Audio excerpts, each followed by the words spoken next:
ক্রিসমাসের সময় মানেই সাজাগোজার ব্যাপার। ঠিক দুর্গাপুজোতে আমরা যেরকম করে সাজি না, ক্রিসমাসের সময় তো ইংল্যান্ডে চারিদিকে সাজগোজের রব চলে যায়। মানে চারিদিক শুধু আলো আর আলো, খুশির মেলা। কিন্তু আমি কি করলাম এই ক্রিসমাসের সময়, কি হ্যান্ডক্রাফটেড কাজ করলাম, সেটা কিন্তু আজকে দেখাবো। সবাইকে সুস্বাগতম আমার চ্যানেলে। আমি অর্পিতা।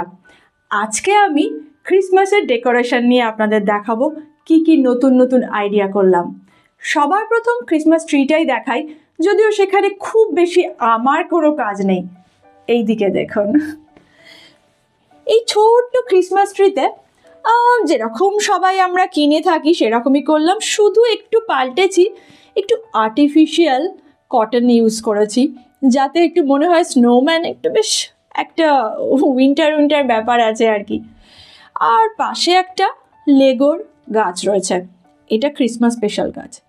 কিন্তু আমি কি করলাম, এটা তো কিছুই নয়। তাহলে নেক্সট টপিক।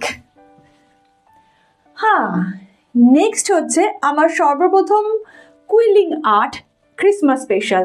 এখানে আমি চেষ্টা করেছি ছোট জিনিসগুলোকে এক জায়গায় করে একটা ওয়াল আর্ট টাইপের বানানো। যদিও প্রথমবার করলাম, এটা বলতে পারেন কুইলিংয়ের আমার থার্ড প্রজেক্ট। ভীষণ আনন্দ লাগলো।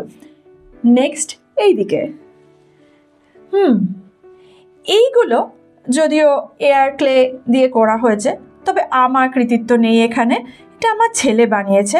ওই সমস্ত, এটা একটা নেটিভিটি স্টোরি, যিশুর জন্মের সময়কার ঘটনা নিয়ে এটাকে বানানো, আর একটু মাশরুমের চাষ করে দেয়া হয়েছে আশেপাশে। আর কিছু আমি ক্রশেতে বানিয়েছিলাম, সেগুলোও আমার ডেকোরেশনের কাজে লেগে গেছে। আর এইখানে একটা কুইলিংয়ের আমার প্রথম একটা ওয়াল আর্ট প্রজেক্ট ছিল। প্রথমে ভেবেছিলাম খুব একটা কি স্পেশাল, কিন্তু ভাবলাম ক্রিসমাস যখন, খুশির উৎসব, একটু হয়েই যাক না রঙের মেলা। আরও আছে এদিকে।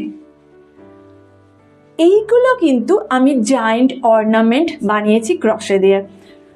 সবকটাই বলতে পারেন আমি ক্রশে দিয়েই করেছি। এটা প্রথমবার আমি একটা সোয়েটার টাইপের বুনেছি।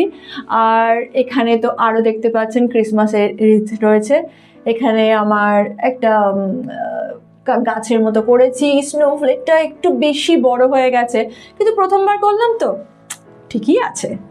আরও আছে, আসছি। এখানেও আমি আরও কিছু জায়েন্ট অর্নামেন্ট বানিয়েছি। বলতে পারেন এই ল্যাম্পটা একটু বেশি বড় হয়ে গেছে, কিন্তু ঠিক আছে, জায়েন্ট ক্রিসমাস অর্নামেন্ট চলে যেতে পারে প্রথমবার কাজের জন্য। আপনারা কি সাজালেন আমাকে লিখে জানান আমার কমেন্ট সেকশানে। Thank you. আর সবাইকে হ্যাপি নিউ ইয়ার আর মেরি ক্রিসমাসের আগাম শুভেচ্ছা।